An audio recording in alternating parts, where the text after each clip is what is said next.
Hello दोस्तों, मेरा नाम सरिता है। मैं 30 साल की हूँ और मेरी फिगर ऐसी है कि लोग अक्सर मुड़कर बार बार देखते हैं। मेरी कमर पतली है और ऊपर नीचे सब कुछ ठीक ठाक है। मैं एक छोटे से गांव में रहती हूँ। मेरी शादी हो चुकी है, लेकिन पति शहर में नौकरी करते हैं तो मैं अकेली ही घर संभालती हूँ। उनकी कमी मुझे बहुत ज़्यादा ही महसूस होती है। कभी कभी रातें लंबी लगती हैं और सोचती हूँ कि कोई साथ होता तो कितना अच्छा लगता, वह मेरी रातों को हसीन बनाता। खैर, आज मैं तुम्हें अपनी एक कहानी सुनाने वाली हूँ जो मेरी और मेरे भांजे रवि की है। रवि मेरा बहन का बेटा है। 22 साल का जवान लड़का, लंबा चौड़ा और देखने में काफ़ी स्मार्ट। वो कॉलेज में पढ़ता है लेकिन छुट्टियों में मेरे पास आ जाता है। शुरू करती हूँ। ये बात पिछले साल की है, जब रवि गर्मियों की छुट्टियों में मेरे घर आया। मैंने सोचा अच्छा है, घर में कोई तो रहेगा, वरना अकेलापन खाता है। रवि ट्रेन से उतरा और सीधा घर आया। मैं दरवाजे पर खड़ी थी। गर्मी की वजह से पसीने से तर थी और मेरी साड़ी थोड़ी चिपक रही थी बदन से। वो आया, मुझे गले लगाया और बोला, मौसी कितने दिनों बाद मिले। उसकी बाहें मेरे चारों तरफ थीं और मैंने महसूस किया कि वो कितना मजबूत हो गया है और बिल्कुल जवान मर्द जैसा भी। मैंने हंसकर कहा, अरे रवि, तू तो बड़ा हो गया है, अब तो तेरी मौसी को भी संभाल लेगा। वो हंसा, लेकिन उसकी आंखों में कुछ था, जैसे वह मेरी बात समझ पा रहा हो कि मैं क्या कहना चाह रही हूं। मैंने सोचा, चलो घर में माहौल अच्छा बनेगा। पहले दिन हम दोनों ने साथ में खाना बनाया। मैं रसोई में थी, आटा गूंथ रही थी। गर्मी ज्यादा थी इसलिए मुझे गर्मी लग रही थी। रवि आया और बोला, मौसी मदद करूं?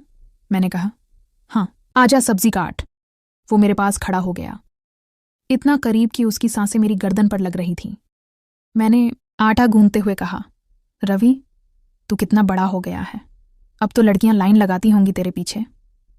वो हंसकर बोला, मौसी लड़कियां तो हैं लेकिन कोई तेरी जैसी नहीं, तू तो हमेशा से स्पेशल है। उसकी बात में कुछ नरमी थी, जैसे वह शरारत कर रहा हो। मैंने सोचा ये लड़का क्या कह रहा है, लेकिन मैंने मजाक में कहा, अरे मौसी को मत छेड़ वरना पकड़ लूंगी। वो बोला, पकड़ तो लो, देखें क्या होता है। हम दोनों हंसे, लेकिन मेरे मन में एक अजीब सी हलचल हुई। रसोई में वो सब्जी काट रहा था और मैं रोटी बेल रही थी। अचानक मेरी कोहनी उसके कंधों से टकराई और मैंने कहा, सॉरी रवि, जगह कम है। वह बोला, कोई बात नहीं मौसी, मैं तो तेरे पास ही रहना चाहता हूं। उसकी आवाज़ में कुछ था जो मुझे सोचने पर मजबूर कर रहा था। खाना खाने के बाद हम छत पर बैठे। शाम हो रही थी, हवा चल रही थी। मैंने कहा, रवि, तू कॉलेज में क्या क्या करता है? कोई गर्लफ्रेंड है? वो शर्मा कर बोला, मौसी है एक, लेकिन वो दूर रहती है। तू बता, अंकल कब आते हैं? मैंने आह भरी, वो तो महीने में एक बार घर सोना लगता है, और खासकर रात में। वो मेरे करीब सरक आया और बोला, मैं हूं ना मौसी, तेरे साथ, जो चाहिए वो बता। उसकी बातों में कुछ अलग लग रहा था। मैंने हंसकर कहा, तू क्या देगा, तू तो अभी बच्चा है। वो बोला, बच्चा नहीं हूं मौसी, देख तू। और उसने अपनी बाजू दिखाई, लेकिन मेरी नज़र कहीं और चली गई। हम दोनों ने रात तक बातें की और सोने गए। मेरे कमरे में ऐसी नहीं था तो मैंने कहा, रवि, तू मेरे कमरे में सो जा, वहां पंखा अच्छा है। वो मान गया। रात में मैं बिस्तर पर लेटी थी और वह मेरे बगल में। अंधेरा था लेकिन उसकी सांसें सुनाई दे रही थीं। मैंने सोचा, क्या हो अगर वह हाथ बढ़ाए, लेकिन वह चुपचाप सो गया। अगले दिन सुबह उठी तो रवि पहले से उठा हुआ था। वह चाय बना रहा था। मैंने कहा, वाह रवि, तू तो बड़ा काम का है। वो बोला, मौसी तेरे लिए कुछ भी।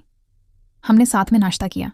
फिर मैंने कहा, चल आज गांव की सैर करें। लेकिन हम घर से बाहर नहीं निकले क्योंकि मैंने सोचा घर में ही समय बिताएं। मैं कपड़े धो रही थी और रवि बाहर आंगन में खड़ा था।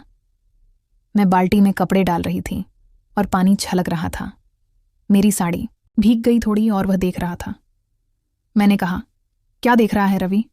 वो बोला, कुछ नहीं मौसी, तू कितनी मेहनती है, मैं मदद करूं। वो आया और कपड़े निचोड़ने लगा। उसकी उंगलियां मेरी उंगलियों से छू रही थीं। मैंने कहा, रवि, तू कितना केयरिंग है, तेरी बीवी खुश रहेगी। वो बोला, मौसी बीवी से पहले तू है। उसकी बातें मुझे गुदगुदा रही थी। दोपहर में हम दोनों ने साथ में टीवी देखा। कोई प्यार की फिल्म चल रही थी। हीरो हीरोइन प्यार कर रहे थे और मैंने कहा, देख रवि कितना प्यार है इनमें। वो बोला, हाँ मौसी, लेकिन असली प्यार तो फैमिली में होता है जैसे हमारा।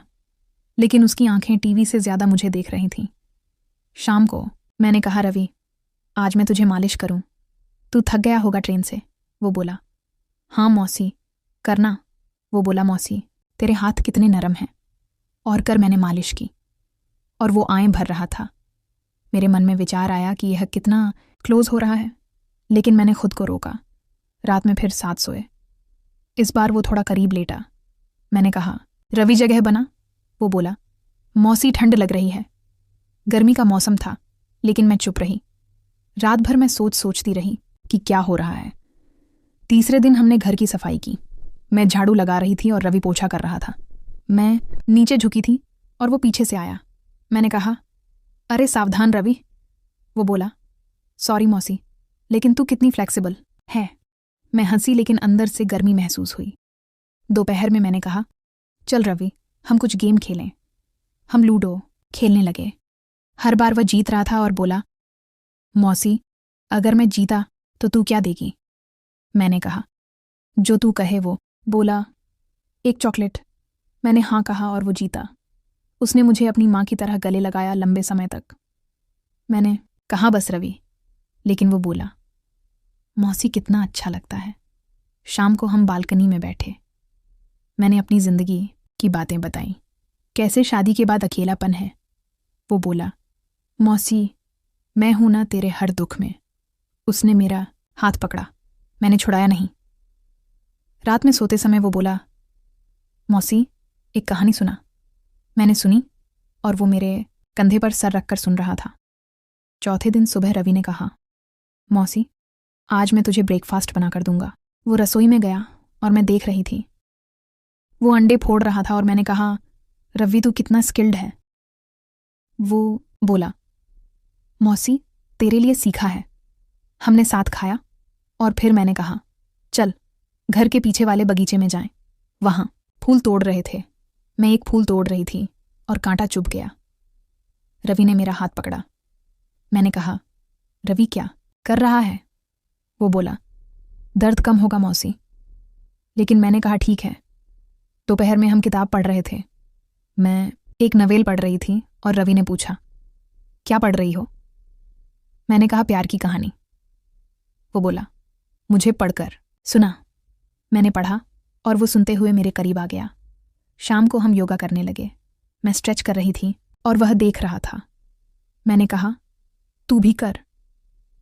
वो मेरे पीछे खड़ा हो गया और मेरी मदद करने के लिए। मैंने महसूस किया उसका स्पर्श।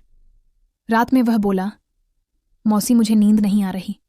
मैंने कहा, मेरा सर दबा। वो दबाने लगा और उसके हाथ मेरे बालों में थे। 5वें दिन हमने घर में ही डांस किया। रेडियो पर गाना चला और मैंने कहा, चल रवि डांस करें। वो बोला, हाँ मौसी। हम डांस कर रहे थे और वह मुझे पकड़ रहा था। गाना रोमांटिक था और हम करीब आ गए। मैंने कहा, बस रवि थक गई। लेकिन वह बोला, और करो ना दोपहर में। मैंने उसे अपनी पुरानी फोटो दिखाई, मैं जवान थी उनमें। और वो बोला, मौसी तू कितनी सुंदर थी। मैंने कहा, अब भी हूं वो हंसा। शाम को हम चाय पीते हुए बातें कर रहे थे। वो बोला, मौसी अगर मैं कहूं कि मैं तुझे पसंद करता हूं तो। मैंने कहा, कैसे पसंद। वो बोला, सब तरीके से। मैं चुप रही। रात रात में सोते समय वो मेरे पैर दबाने लगा। फिर कहा, बस ऐसे ही दिन बीतते गए। हर दिन रवि करीब आता लगता था। उसकी बातें, स्पर्श, सब में कुछ था जो मुझे उकसा रहा था। मैं सोचती कि क्या हो अगर हम लाइन क्रॉस कर दें, लेकिन मैं मौसी हूं वो भांजा। फिर भी माहौल गर्म होता जा रहा था। एक दिन हम घर की अलमारी साफ कर रहे थे। मैं ऊपर छड़ी थी और रवि नीचे से पकड़ रहा था। वह देख रहा था। मैंने कहा, नीचे देख रवि। वो बोला, मौसी तू कितनी सुंदर है। मैं नीचे उतरी और उसने मेरा हाथ पकड़ लिया।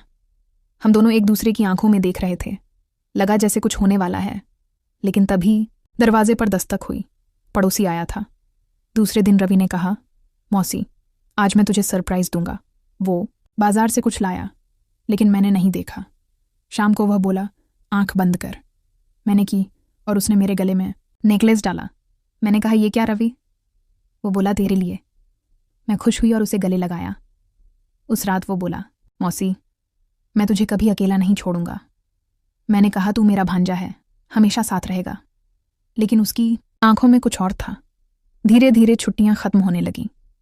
रवि उदास लग रहा था। एक शाम वो बोला, मौसी, मुझे तेरे बिना अच्छा नहीं लगेगा। मैंने कहा, मैं भी। वो मेरे करीब आया और बोला, क्या हम कुछ स्पेशल कर सकते हैं? मैंने पूछा, क्या? वो चुप रहा। रात में वो मेरे बगल में लेटा और हाथ मेरे कंधे पर रखा। मैं सिहर गई, लेकिन हटाया नहीं। सोचती रही कि क्या होने वाला है। आखिरी दिन रवि ने कहा, मौसी, मुझे कुछ बताना है। मैं डर गई। वो बोला, मैं तुझे बहुत प्यार करता हूं, लेकिन जैसे मौसी को।